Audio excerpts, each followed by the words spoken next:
Assalamualaikum warahmatullahi wabarakatuh. Selamat sore, jumpa lagi kita di Aku Indonesia Banget. Selain memberikan informasi tentang hiburan, kemudian sejarah dan juga benda seni budaya, seperti contoh ini pusaka, satu bilah pusaka berjenis keris ya. Tampak dari warangkanya, warangka adalah sarung keris.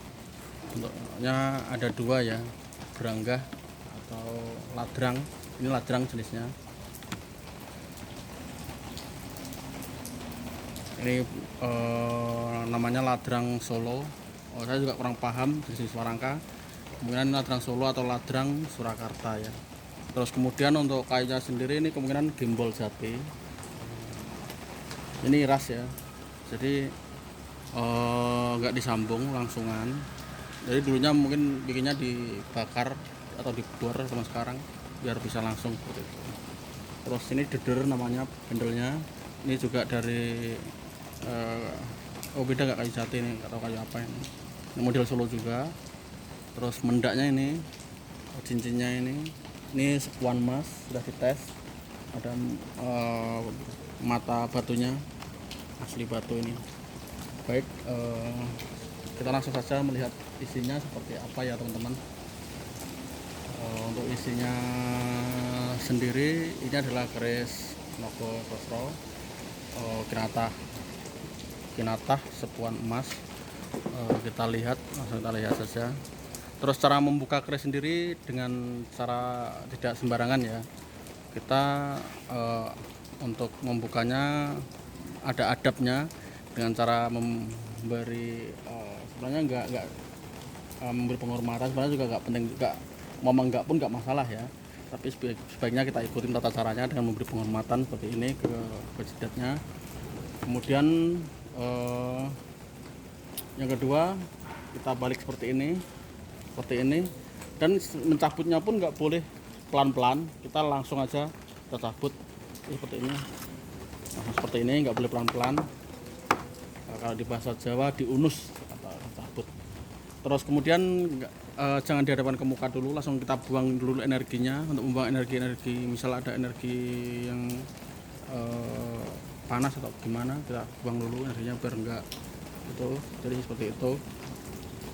Terus kita untuk selain itu kita langsung bahas saja ke ini inti temanya, yaitu keris Nogososro tadi ya. Untuk keris Nogososro itu sendiri ada ciri-ciri khususnya, ciri khasnya. Yang pertama yang jelas ya berbentuk nogo. Ini tampak nogonya. Nah, ada sisiknya. Ini aja mas. Ya, ini. Nah, ini mas ya. Kelihatan kan? Di atas mas. Ini merahnya. Nah, ini terus kemudian ciri kedua, loknya jumlahnya 13 atau 11. Untuk selain itu tidak akan dinamakan Nogososro. Untuk ini lok 13 kita hitung dari depan. Kita dari depan sini 1 2 3 4 5 6 7 8 9 10 11 12 13. Jadi mulai dari depan ini ya. Terus kemudian ciri lainnya, Nogososro dia mempunyai mahkota Narapati ini. Nah, mahkotanya ini nampak ya. Nah, ini. Terus kemudian ada kijangnya juga. Ini ada kijangnya. Ciri khasnya Nogososro. Mungkin zaman dulu filosofinya ini mungkin untuk sebagai persembahan atau untuk makannya Nogo ini ya, kemungkinan ya. Tapi nggak tahu juga. Saya juga bukan ahlinya. Seperti ini. Ada rambut-rambutnya seperti ini. Terus ini kinatah Kamarogan namanya. Ada kinatah, ada sinarasah. Kalau kinatah itu sama besi-besinya diukir, terus diplet, dikasih entah kuningan atau emas gitu. Cuma ini udah saya tes, ini sepuan emas ya.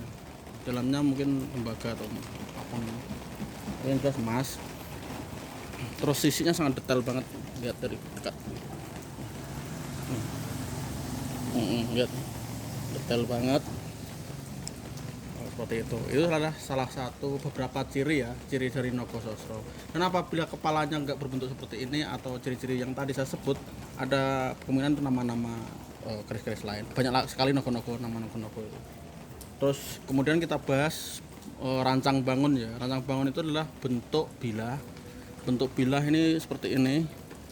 Ini bilahnya nggak terlalu rengkol, terus nggak terlalu ngembo. Ngembo itu loknya agak bagus, jadi ngembo itu loknya mengambang itu loh.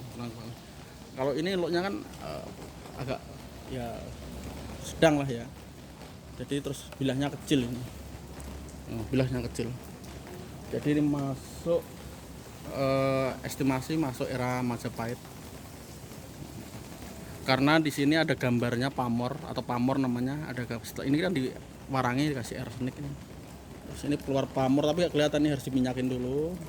Ini ada pamornya ceprit. Jadi pamornya kecil-kecil gitu, namanya ceprit.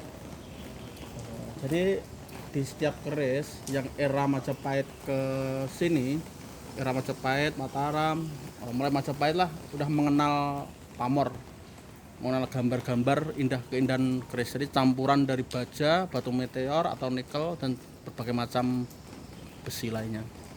Untuk di era Singosari ke sana belum mengenal. Apalagi era Mataram udah bagus-bagus pamornya. Dan setiap pamor sendiri mempunyai arti ya. Artinya sangat harfiah pengertiannya. Pokoknya tinggal yang memegang atau yang mengartikannya. Untuk ceprit-ceprit sendiri melambangkan kesederhanaan. Jadi kita tidak boleh sombong, harus sederhana. Apapun itu di kehidupan kita, karena pesan-pesan dari mbah-mbah dulu, kamu harus merendah serendah-rendahnya agar mendapatkan teman yang banyak, saudara, kolega-kolega atau relasi kalau zaman sekarang ya istilahnya seperti itu, biar tidak mempunyai musuh. Untuk pesan-pesan dari pamor ceprit-ceprit itu. Kemudian untuk Nogososro sendiri, pakem Nogososro zaman dulunya itu tidak boleh dimiliki oleh sembarangan orang. Jadi dia dimiliki oleh kalangan patih, raja, kemudian kalangan abdi dalam enggak ya, kalangan senopati seperti itu yang memiliki. Jadi kalau sekarang lah dia contohnya kendaraan jenderal, kendaraan itulah, enggak kendaraan ya, ini pusaka. Jadi pakemnya seperti itu.